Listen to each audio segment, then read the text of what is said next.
Makroskop – programinis paketas skirtas IP kamerų vaizdo įrašymui. Čia pristatysime pagrindinės funkcijas ir komplekso parametrus. Žmonių veidų paieška archyve. Nustatę laiko atkarpą archyve galime surasti norimą veidą. Paspaudę ant veiduko nuorodos mes pateksime į tą kadrą, kur buvo nufilmuotas tas žmogus.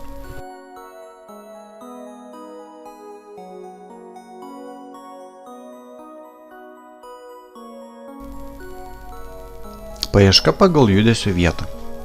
Kai norime surasti judantį objektą tam tikroje vaizdo vietoje, įjungiame paieškos langą. Nustatome paieškos laiką. Vaizde nustatome mus dominančią zoną ir paleidžiame paiešką. Gavę rezultatus mes įsirenkame mus dominantį kadrą ir spustelėję jį pakliūname į laiko juostą, kur galime peržiūrėti mus dominančio objekto judėjimą.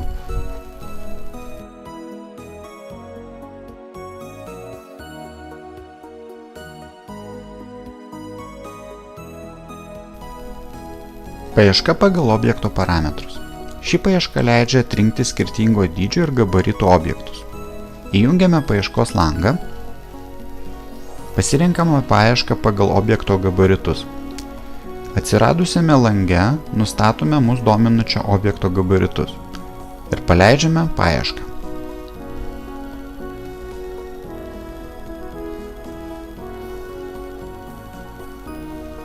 O dabar pakeiskime objekto gabaritus.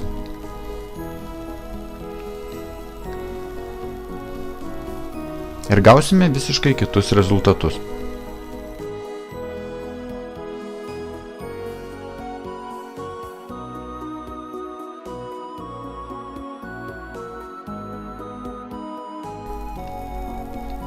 Dar viena naudinga funkcija – paieška pagal pavyzdį.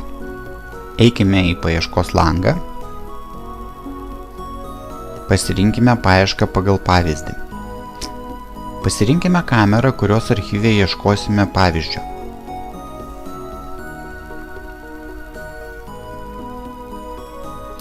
Nustatykime laiką, kada tikėtina, kad mus dominantis objektas buvo nufilmuotas.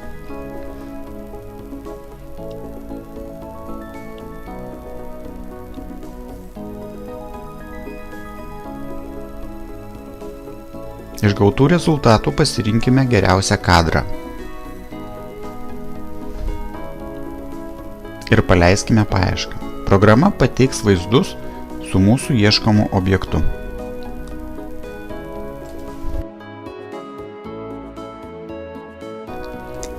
Objekto sugavimą galime atlikti ne tik iš archyvo, bet ir realiame laike.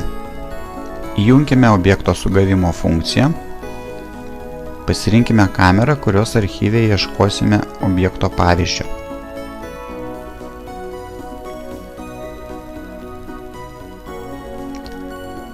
Pasirinkime laiko atkarpą, kada galėjo būti nufilmuotas mus dominantis objektas.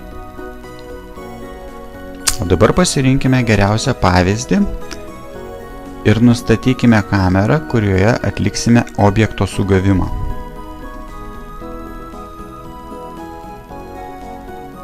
Papildomame lange programa registruoja, kada mūsų ieškamas objektas buvo pagautas.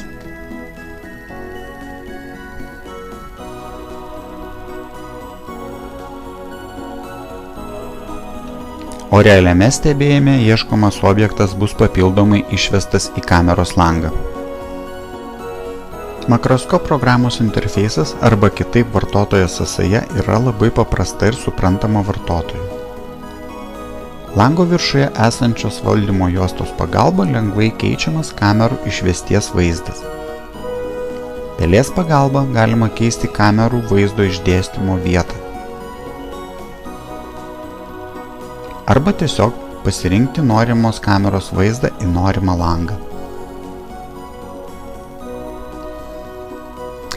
Įjungus apsaugos režimą galima gauti pavojaus pranešimus į pagrindinį langą, o papildomame lange iš karto stebėti pavojaus įvykį, jį sustabdyti ar pasirinkti kitą pavojaus įvykį.